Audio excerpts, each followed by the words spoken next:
With rounded shoulders, we actually have a reduced ability to raise our arms straight up overhead.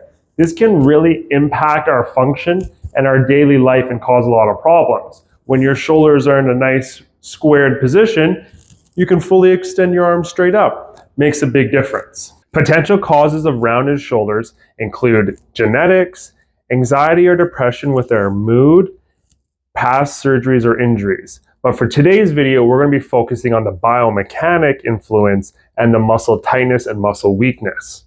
The biomechanical cause of rounded shoulders is when our scapula or our shoulder blade protracts or come forward.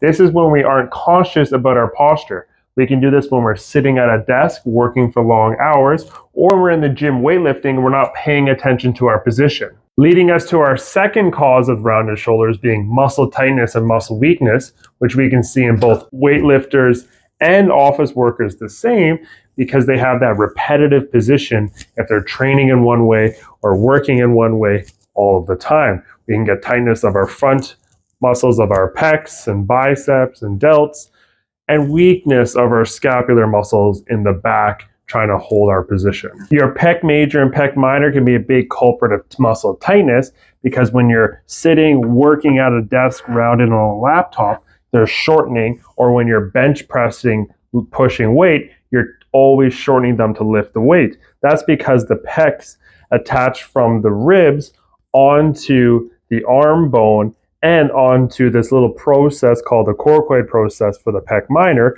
which will pull your shoulder forward and pull the scapula forward. Tightness of your lats can also cause a bit of the shoulders rounding, because they want to pull your arm down and rotate your thumbs in. That's what the lats do based on how they attach, is your lats like to extend the arm backwards and rotate the arm in. So they can also cause some of that rounding in the front. To test if your lats are tight, all you need is a dowel. Hold it in between the crux of your thumb and raise it straight up overhead. If you're unable to raise it up overhead and you feel a stretch into the side, it's likely some lat tightness limiting you there. And a big focus will be placed on the strength of our scapular retractors. So our rhomboids, our mid traps, our lower fibers traps, the muscles that help to actually bring our shoulder blades back and help create that stable squared position of our shoulder blades. Those are the muscles we want to target on our strengthening. This horizontal T row is the first exercise to strengthen our scapular retracting muscles. What you have to do is set yourself up in a supported position with the same non-working hand and non-working leg on a bench, holding a light dumbbell in your right arm, letting your arm come forward, because the exercise is pulling your shoulder blade back. You don't want to just leave your arm forward and then move just the arm, or just move your shoulder blade back and then again just move the arm. You actually want your shoulder blade moving forward and back, because we're training the retraction of the muscle. So having the arm hanging and the shoulder blade forward, you're going to squeeze your shoulder blade back, bring your arm back. You want to do this for 8 to 12 repetitions per set and doing 2 to 3 sets. You can do this exercise 2 to 3 times per week. This is a great one for weightlifters in the gym to really isolate and target the retracting muscles. Even if you aren't a weightlifter, this is a fantastic exercise to strengthen this area.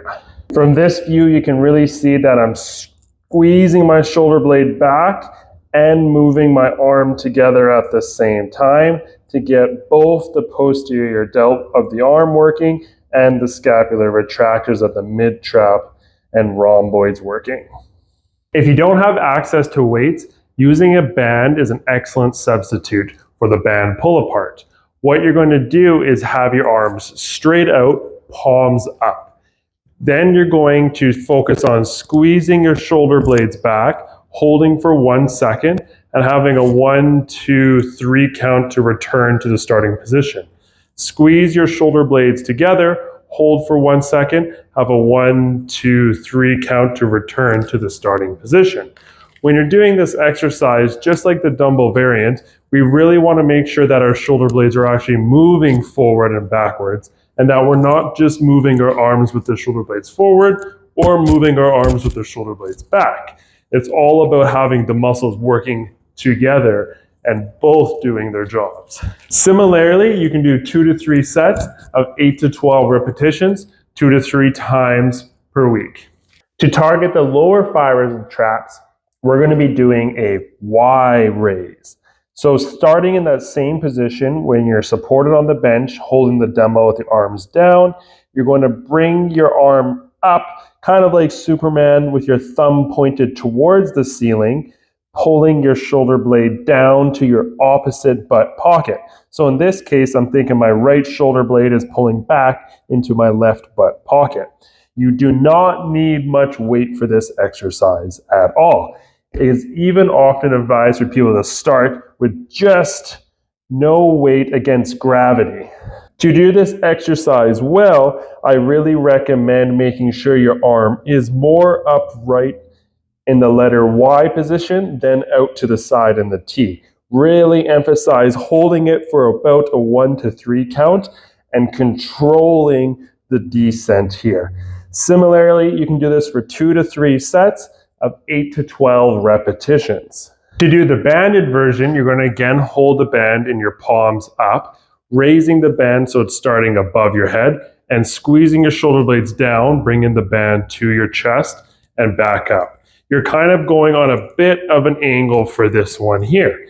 I'm really thinking that my shoulder blades are pulling to my opposite buttocks pocket, trying to maintain that squeeze for a second and let it return to its starting position. As you start to become even more advanced, one of my favorite dumbbell weighted versions is just a strict horizontal dumbbell row. You're not going to be using the T position for this version. You're going to be bent over in your hinge position. Shoulder blades will be protracted, so coming forward, and you're squeezing them back. Now, I'm not doing a back fly because I am rowing the weight up, but I'm rowing with my elbows out to the side. This really helps to work the posterior delts and the scapular retractors at the same time, making sure you're trying to go to that full range of motion.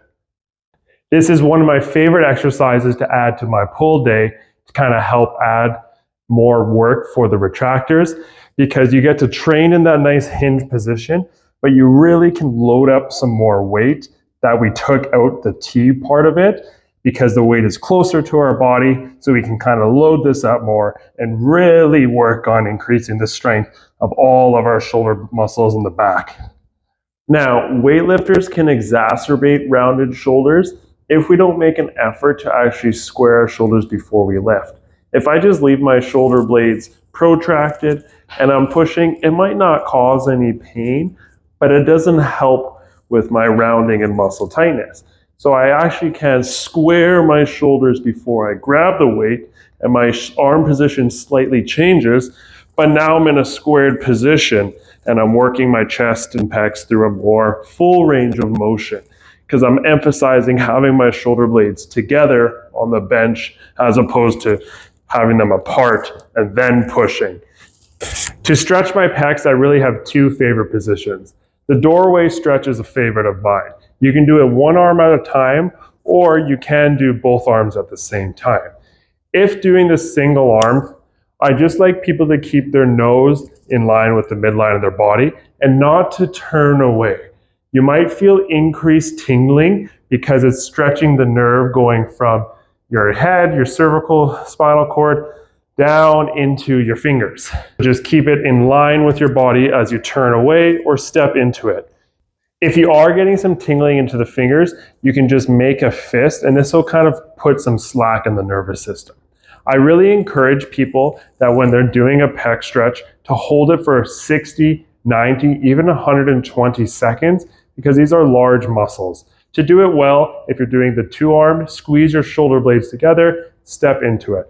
Once you no longer feel a muscle stretch or it's getting too nervy, you can stop and take a break and then do it again a bit later. I mean, who doesn't love doing physio on the floor? Doing the pec stretch on a foam roller is one of my favorite ways to do it. You can do it by squeezing your shoulder blades together and hanging out in the T position, or you can kind of do the football uprights and then squeeze your shoulder blades together. Sometimes people find it a little bit more comfortable if they start with their elbows below the height of their shoulder, and then they can kind of work up. Sometimes it can be a little tight or aggravating on people if they're too high, but you can kind of find the position that feels best for you to get that stretch. Again, longer is going to have more benefit, but you can also work up your tolerance in holding a good stretch. For me, I feel that stretch right about here, and then I can get that nice pec stretch. The prayer stretch is really the only way that I like to personally stretch my lats, because I'll just do it at the couch at home. What you want to do is have your elbows resting on a surface. You're going to stick your butt backwards. Now the key is to try and have your palms up, not having your palms down, because as we talked about, our lats like to pull our arms down and rotate the thumbs in. So we want to make sure the thumbs are rotated out to get maximum stretch, and you just sink into it. And you should just feel that all through the lats and into your armpits here. Again, as you get lower and you feel the tightness, just try and hold from anywhere from 30 to 120 seconds.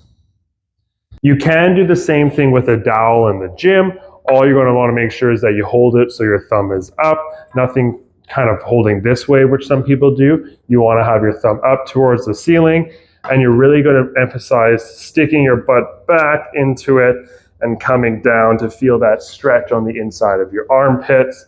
You can just do one arm at a time with this one.